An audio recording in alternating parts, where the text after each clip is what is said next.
नमस्कार दोस्तों, ज्ञान होना चाहिए यूट्यूब चैनल पर आप सुन रहे हैं जैस्मीन की कहानियाँ। नमस्कार साथियों, ज्ञान होना चाहिए चैनल पे आप सभी का हार्दिक स्वागत है। आज मैं जो कहानी आपके सामने प्रस्तुत करने जा रही हूँ उसका शीर्षक है प्रतीक्षा। इस कहानी को कहने से पहले मैं स्वर्गीय श्री मैथिली शरण गुप्त सर की 2 लाइनें कविता कहना चाहूँगी जो कि इस कहानी से संबंधित हैं। पेश है। कुछ काम करो, कुछ काम करो, जग में रहकर कुछ नाम करो। ये जन्म हुआ किस अर्थ अहो, समझो इसको ये व्यर्थ न हो। बहुत समय पहले की बात है। एक गांव में बहुत से लोग आपस में मिलजुल के प्यार मोहब्बत से रहते थे। उन्हीं में एक परिवार था जिसमें कुल मिला के 8-10 लोग रहते थे कुनबे के रूप में, और उनके बीच में एक 25 वर्ष का युवक भी शामिल था जो कि उस परिवार के लिए एक समस्या के रूप में उनके साथ था। समस्या ये थी कि वो व्यक्ति कोई काम ना करता था, निठल्ला रहता था, आलस्य से पलंग पे पड़ा रहता, इधर बैठता उधर बैठता, गप्पे हाँकता, अपने परिवार का और सबका समय बर्बाद करता। परिवार वालों ने लाइन पे लाने की बहुत कोशिश की कि इतने बड़े हो गए हो, काम धंधा शुरू करो, हमारे साथ लगो। किसी की दुकान थी, भाई की, पिता का खेत था। इस तरह से परिवार वालों के पास जो भी काम थे इसको अपने साथ लगाना चाहा, लेकिन भाग भाग जाता था और मुफ्त में बैठ के खाने की आदत हो गई थी। उम्र 25 साल की होने के बाद भी ना स्कूल में ही पढ़ पाया और ना ही काम से उसको कोई मतलब था। बस एक बोझ बन के रहता था और उसकी कोई इज्जत भी नहीं थी, ना गांव में ना परिवार में। गांव में इसलिए नहीं कि जब परिवार वाले उसको दंड देते कि खाना नहीं देंगे, तुम्हारी ज़रूरतें नहीं पूरी करेंगे अगर तुम काम नहीं करोगे, तो वो गांव वालों के आगे हाथ फैलाता। गांव वाले भी निर्धन थे, कहाँ तक पूरा करते। रोज़ रोज़ कौन किसको खाने को देता है या ज़रूरतें पूरी करता है। इसलिए गांव वाले उसको आता देखते तो इधर उधर हट जाते, कोई उससे बात करना पसंद ना करता। एक दिन की बात है, परिवार वालों ने तय किया जब वो घर में ना था कि क्या किया जाए, तो यही फैसला किया कि ऐसा करते हैं कि अब चाहे कितना भी ये तड़पे या तरसे तो हम दया नहीं करेंगे, क्योंकि इसकी ज़िंदगी का सवाल है, इसके फ्यूचर का, इसके कैरियर का सवाल है। अभी हम हैं तो कर रहे हैं ममता में, मोहब्बत में। हम नहीं रहेंगे तो इसकी कौन देखभाल करेगा। ये निकम्मा होता चला जाएगा, इसकी उम्र ज़्यादा हो गई तब भी बोझ बन के ही रहेगा। तो इसको सुधारने के लिए इसका खाना पीना बंद कर दिया जाए, बिल्कुल रहम ना किया जाए। उसी समय युवक ने घर में प्रवेश किया। आते ही किचन की तरफ जाने लगा। पिताजी ने कस के फटकार दिया, उधर किधर जाता है, इधर आओ। युवक ने गुस्से में देखा और जाके खड़ा हो गया पिताजी के सामने। घर के सब लोग बैठे थे, समझ गया कि आज जरूर मेरे खिलाफ कोई साजिश हुई है। पिताजी ने कहना शुरू करा, इतने बड़े हो गए हो, सिर्फ खाने की फिक्र रहती है और किसी बात की चिंता नहीं है कि उम्र इतनी ज़्यादा हो रही है और कुछ काम धंधा भी करना है, अपने लिए भी जीना है, परिवार के लिए भी जीना है। हम लोग के लिए जीने तो दूर की बात है, अपने लिए नहीं जी पा रहे हो। आखिर ये कब तक निकम्मापन चलेगा, आलसीपन कब तक चलेगा। अपना और गांव वालों का टाइम खराब करते हो, इज्जत मिट्टी में मिला दी है। जिधर भी हम लोग जाते हैं वहीं हम सबको सुनने को मिलता है, उस लड़के को किसी काम में लगाओ। हम काम में लगाते हैं तो वहाँ से भाग खड़े होते हो। आखिर ये सब क्या है? क्यों हमारी भी ज़िंदगी बर्बाद कर रहे हो अपने साथ साथ? हम भी मुंह छुपाए घूमते हैं गांव वालों से। क्या करना चाहते हो अपने और हमारे साथ? ये बातें सुन के बजाय इसके कि वो इन बातों को गंभीरता से ले, सबसे लड़ने मरने पे उतारू हो गया। बहुत देर तक झगड़ा होता रहा। इसके बाद कोई हल ना निकला और घर वालों ने उसे खाना ना दिया। वो जाके चरपाई पे लेट गया। भूख प्यास से बेहाल था। चरपाई पे लेट के भी मन ना लगा। किसी से मांगने के लिए निकल गया। हालांकि उसे उम्मीद थी कि कोई खाना नहीं देगा। वो भी इस बात को नोट कर रहा था कि गांव वाले मुझे देख के इधर उधर हो जाते हैं। लेकिन आलस्य इतना ज़्यादा सवार था और निकम्मापन कि उसे अपनी इज्जत का कोई ख्याल ना था कि गांव वाले किस तरीके का बिहेव करते हैं मेरे साथ। इस तरह चलते चलते वो बहुत दूर निकल गया। भूख प्यास से उसका बुरा हाल था। कई लोगों से मांगा भी, सबने मना कर दिया और ज़्यादातर इधर उधर चले गए उसको देख के। वो चलता रहा। आखिर में एक बाग के पास पहुंचा। बाग के पास पहुंचने के बाद उसने अंदर प्रवेश किया। देखा बाग में ठंडी ठंडी हवा चल रही थी। सुंदर सुंदर फूल खिले हुए थे। तितलियां फूलों पे मंडरा रही थीं। हवा में फूलों की महक थी और पेड़ों पे चिड़ियाँ सुंदर आवाज़ में गा रही थीं। लेकिन इस सुंदर वातावरण का उसके ऊपर कोई असर नहीं था। वो भूख के कारण बस उसको भूख ही भूख, हर तरफ भूख ही भूख नज़र आ रही थी। पेट पीठ से जा लगा था और चेहरा मुरझा गया था भूख के कारण। वो आगे बढ़ने लगा। थोड़ी दूर चला था कि उसको बाग में आम के पेड़ दिखाई दिए, जो कि रसीले आमों से भरे हुए थे। उसकी चाल तेज हो गई और दौड़ने लगा। आमों के पास पहुंच के पेड़ पर चढ़ गया और एक डाल पे बैठ के तोड़ तोड़ के रसीले आम खाने लगा, गुठलियाँ और उसके छिलके नीचे फेंकने लगा। इसके बाद जब वो खा ही रहा था, कई आम खा चुका, उसी बीच बाग के मालिक ने बाग में प्रवेश किया। इधर उधर टहलते हुए वो इधर भी आ निकले जिधर वो आम खाए जा रहे थे। उन्होंने पेड़ के नीचे देखा बहुत सी गुठलियाँ और आम के छिलके पड़े थे। वो हैरानी से देखने लगे उनको। सोचा दिल में, कोई जानवर तो ऐसे खाता नहीं है, ना कोई चिड़िया, ना तोते, ना कोई और। उसने ऊपर देखा तो देखा पेड़ पे एक युवक बैठा आम खा रहा है।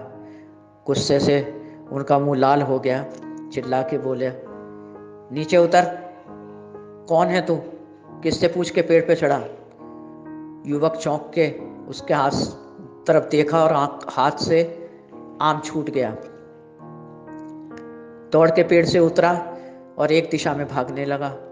आगे आगे वो और पीछे पीछे मालिक चिल्लाता जा रहा था, रुक, किधर जाएगा, रुक, किससे पूछ के आम तोड़े तूने? लेकिन युवक भागता रहा, पीछे मुड़ के ना देखा। आखिर जब फासले बढ़ गए तो मालिक लौट आया। युवक भागता रहा ये सोच के कि मेरे पीछे अभी भी वो आ रहा है। उसने पीछे मुड़ के ना देखा, भागता रहा। आखिरकार जब बहुत दूर निकल गया और पैर हाथ कांपने लगे तो उसने एक जगह जाकर गहरी गहरी सांसें ली, थोड़ा विश्राम किया। फिर इधर उधर देखा तो पाया कि वो एक घने जंगल के बीच में खड़ा है। बहुत घबरा गया ये नज़ारा देख के। एक पेड़ के नीचे जाके खड़ा हो गया। सोचने लगा, अभी तो दोपहर है, अगर यही हाल रहा तो शाम होने लगेगी, जंगली जानवरों के निकलने का टाइम है, और रात होते होते सारे जंगली जानवर एक दूसरे की खोज में निकल पड़ते हैं शिकार पे। मुझे भी कोई ना कोई जानवर खा जाएगा, अब क्या करूं? ये सब सोच ही रहा था तो देखा सामने से एक लोमड़ी लंगड़ाती हुई चली आ रही थी। शायद पैर में कोई डिफेक्ट था या चोट लगी थी। वो लोमड़ी उसी की दिशा में आ रही थी जहां वो खड़ा था।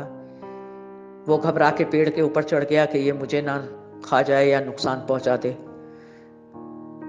लोमड़ी आई, उसी पेड़ के नीचे खड़ी हो गई। लोमड़ी खड़ी थी, वो ऊपर बैठा था, दोनों अपनी अपनी जगह।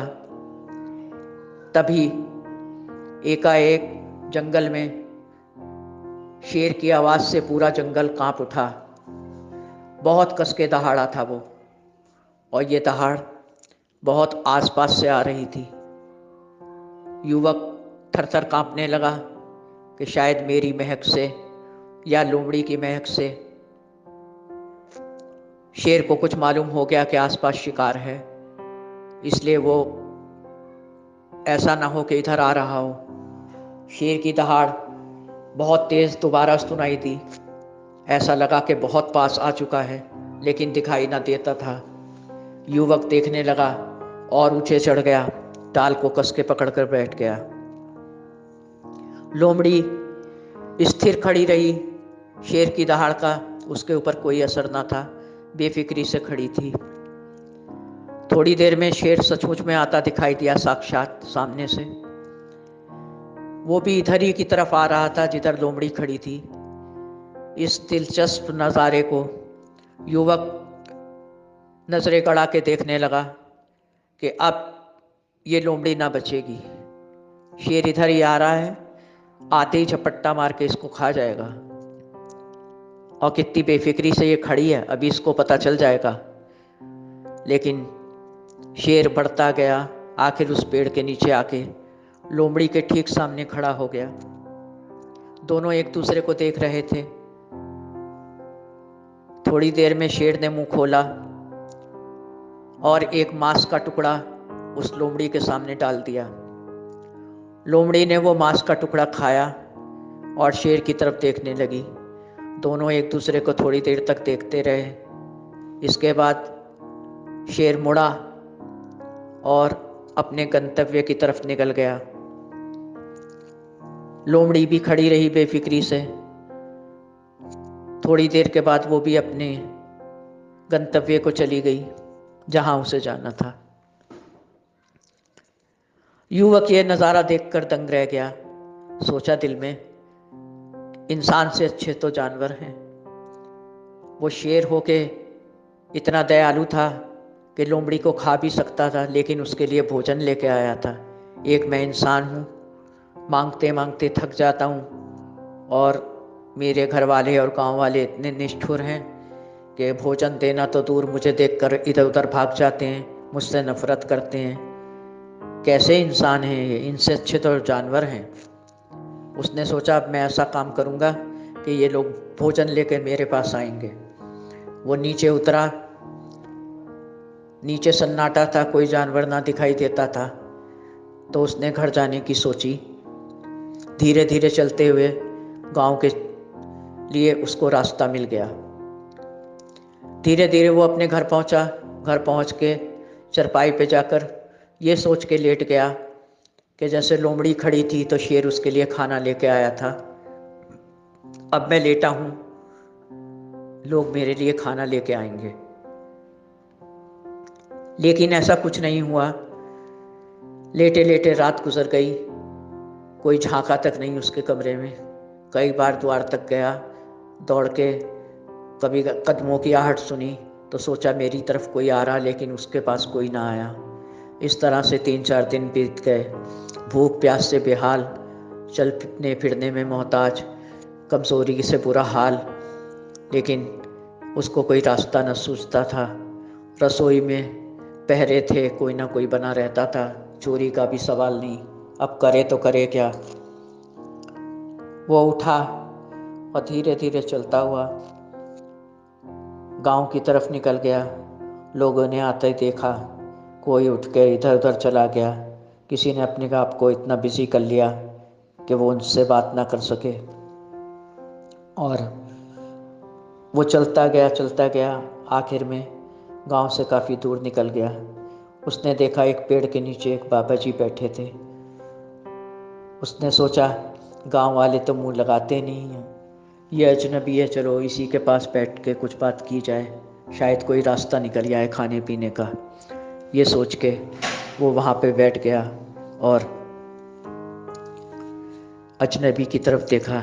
बाबा जी ने आहट सुनी तो उन्होंने उस युवक को देखा, लेकिन युवक तो वो था, लेकिन उसकी हालत बहुत जर्जरी हो रही थी और उसके चेहरे पे बहुत मासूमियत के साथ साथ बहुत मुर्दानगी भी छाई थी और बहुत अजीब से उसके हाल दिख रहे थे। बाल बिखरे थे, लेकिन वो शरीर से बिल्कुल स्वस्थ नज़र आता था। आंखों में उदासी थी। बाबा जी ने पूछा कि बेटा क्या हाल है तुम्हारे, ये क्या कर रखा है, तुम्हें कोई दिक्कत है क्या, तुम परेशान से लग रहे हो।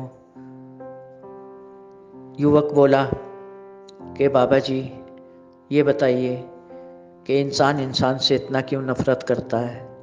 बाबा जी ने कहा कोई ना कोई कमी होती होगी बेटा, या कोई और बात होती होगी, नफरत की भी वजहें होती हैं, ऐसे किसी से नफरत नहीं होती।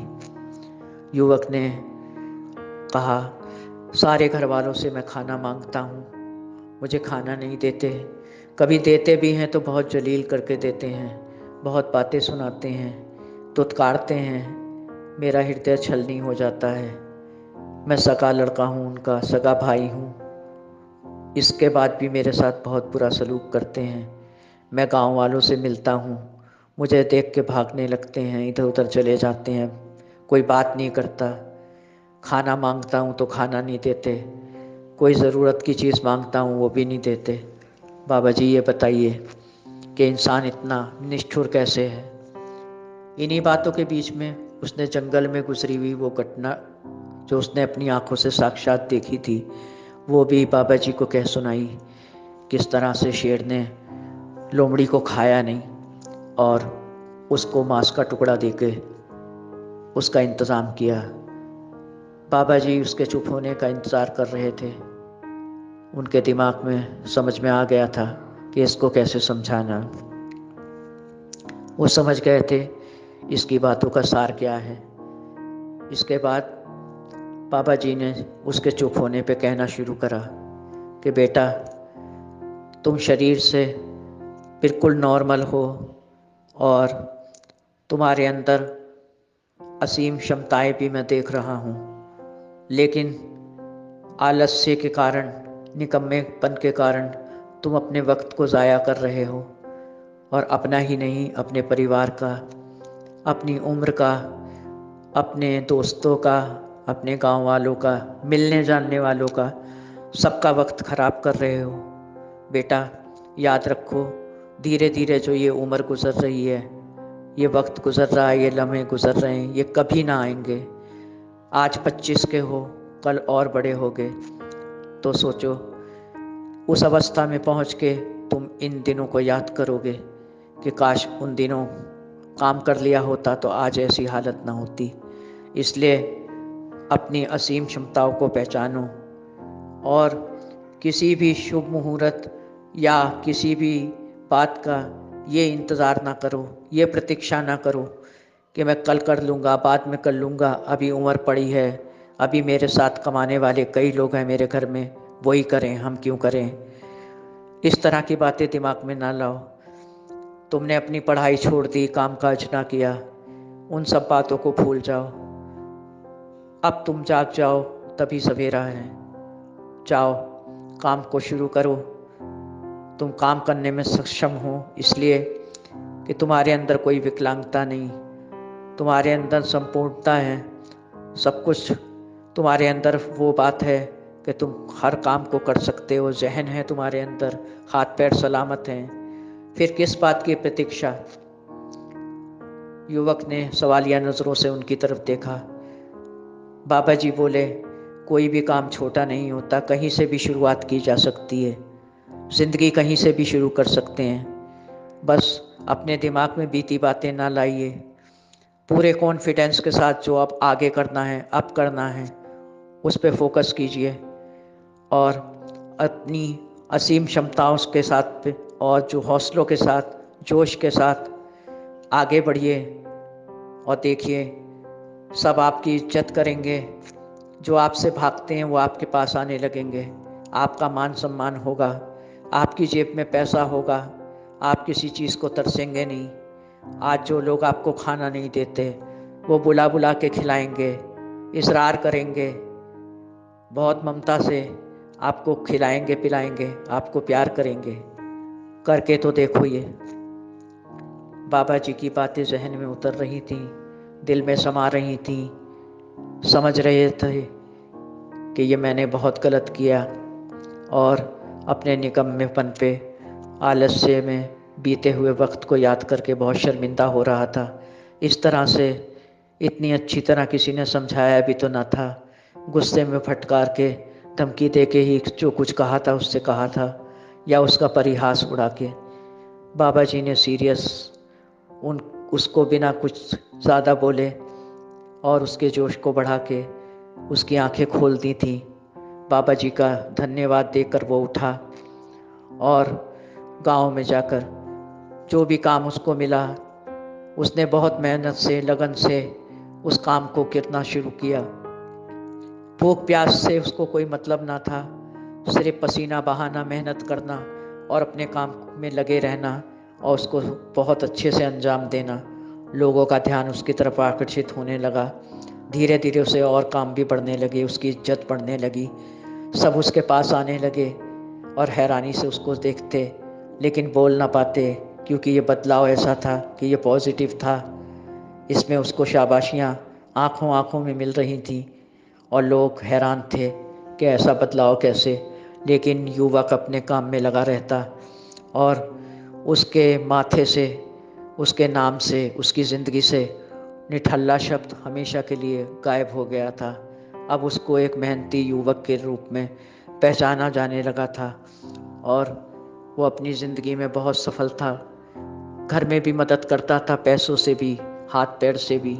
घर वाले बहुत प्यार करने लगे थे। अब जब तक वो लौट ना आता काम से, तब तक कोई खाना ना खाता, सब उसका इंतज़ार करते। ये सब देखकर युवक का दिल बहुत खुश हो गया और अपने पुरानी ज़िंदगी पर उसको बहुत पछतावा हुआ। कुछ हंसी भी आती थी कि मैं ऐसा कैसे कर पाता था और मैंने अपना कितना वक्त बर्बाद किया, इनकी मोहब्बत को भी बर्बाद कर दिया, इनके प्यार को न समझा।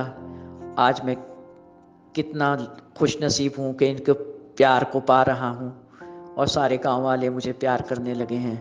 सब बुला बुला के मुझे अच्छे पैसे भी देते हैं, काम भी देते हैं। इस तरह उस युवक की ज़िंदगी बदल गई और वो खुशी खुशी अपने परिवार में और अपने गांव में रहने लगा।